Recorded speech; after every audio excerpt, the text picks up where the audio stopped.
Simple.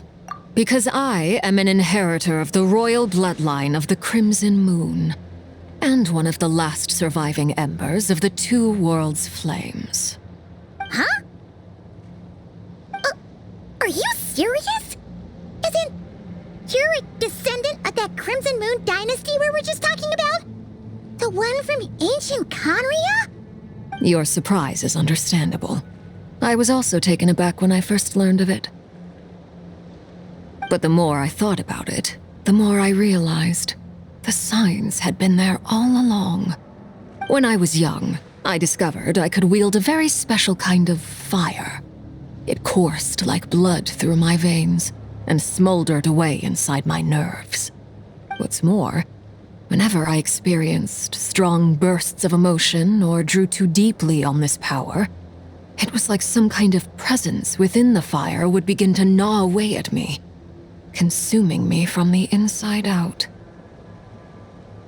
Exactly. That is why my hands are like this, too. At first, I saw it only as a curse, but once I became a harbinger, the jester apprised me of the truth. Together with my own investigations over the past few years, there are several things that I have gradually come to understand. For instance, take the so-called Crimson Moon. In truth, it is nothing more than the shattered remnants of the iridescent moon, fused with the abyss to prolong its lifespan. Since this blood flame was bestowed upon me by the Crimson Moon, it is a fusion of the iridescent moon's former power and the corruption of the abyss. You all understand the nature of the abyss well enough. I draw upon its power, and in return, it hungers for my soul. This strange blackness is the mark of corruption it has left behind. If I recall correctly, you once told me that if the corruption ever made it to your heart, you'd become a completely different person. Yes, and that's the reason I'm always careful not to push my power too far. It's essentially a never-ending tug-of-war. Whew. Sounds intense. Anyway, the rest of my story can wait. Is there anything else about the Crimson Moon or the iridescent moon that you're unclear about? Paimon has a question. So, the Crimson Moon that the Khaenri'ahs used to worship was actually the iridescent moon, right? Which was one of the three moon sisters.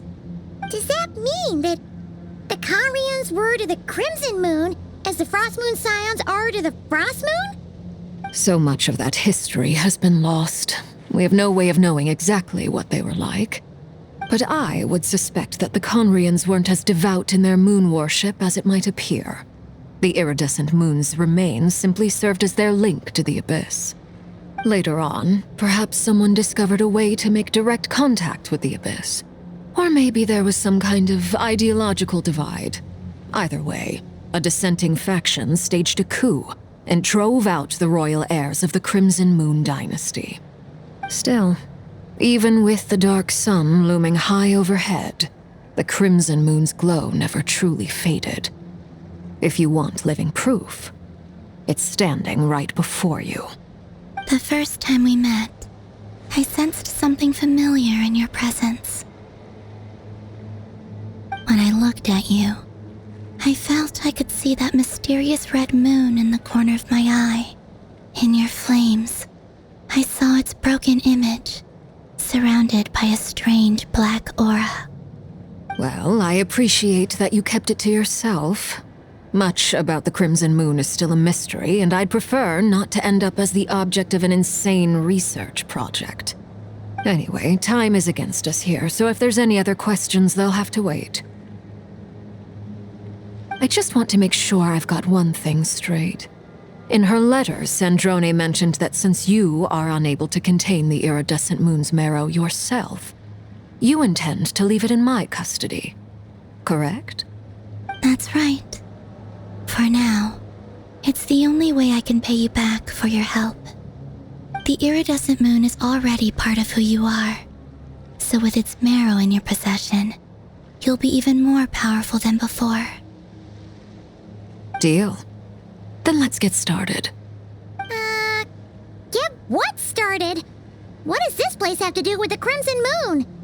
When I first became a harbinger, the Jester gave me a book called Khaenri'ah, also known as Leobranto Innamorato. You should be able to buy a copy next time you're in Fontaine. It's a love story set in the Crimson Moon era, but setting aside the tangled romances of its characters, it also records a few interesting details.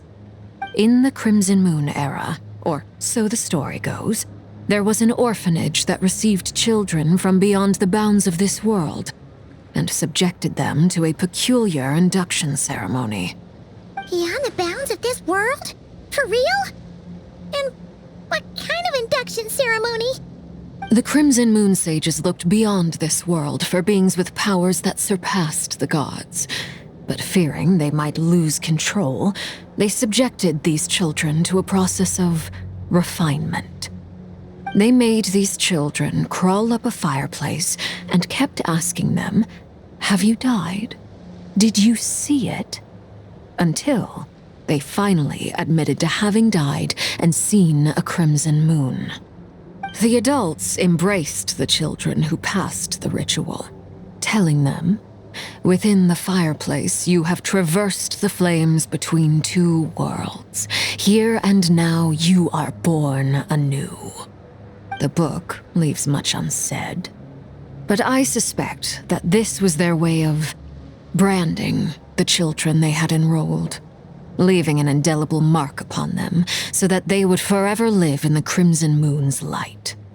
That explains why I can't sense the Crimson Moon's marrow in this world. It makes sense that it would be sealed in a special space that can only be accessed temporarily through some kind of ritual. But there's no fireplace here. Do you see a chimney anywhere? Oh, are we supposed to build it ourselves? Okay, fine. Paimon will go find some bricks. That won't be necessary. The fireplace is purely symbolic. The key to the ritual is crossing the flames between two worlds. In other words, the flames that burn within me. Those burned away by such flames leave behind a kind of ghostly afterimage in the world. In the days of Khaenri'ah, people believed they could be used to bridge the gap between the two worlds of life and death. In short, I can open a passage to that space for you. That's the easy part. The catch is I'll need to stay on this side to keep the passage open, so I won't be able to come with you.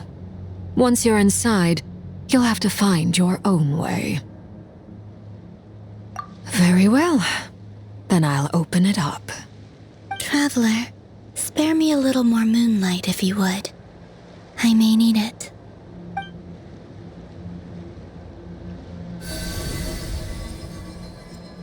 Thank you. I feel like I've recovered some of my strength now. It should be enough to move us across short distances and confront whatever dangers might await.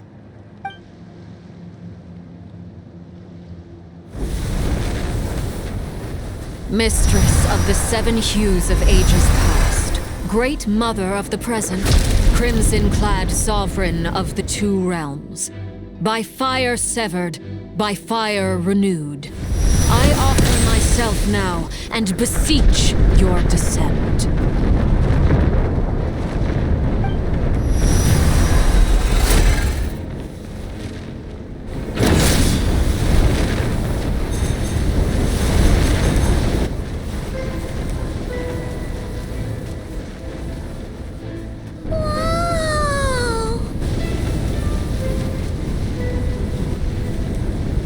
One word of advice. As you're crossing over, no matter what voices you hear, do not answer. Got it. I sense a sinister gloom inside, but also the familiar light of the moon. I feel that I am about to meet an old friend who has changed beyond all recognition. All right, let's go.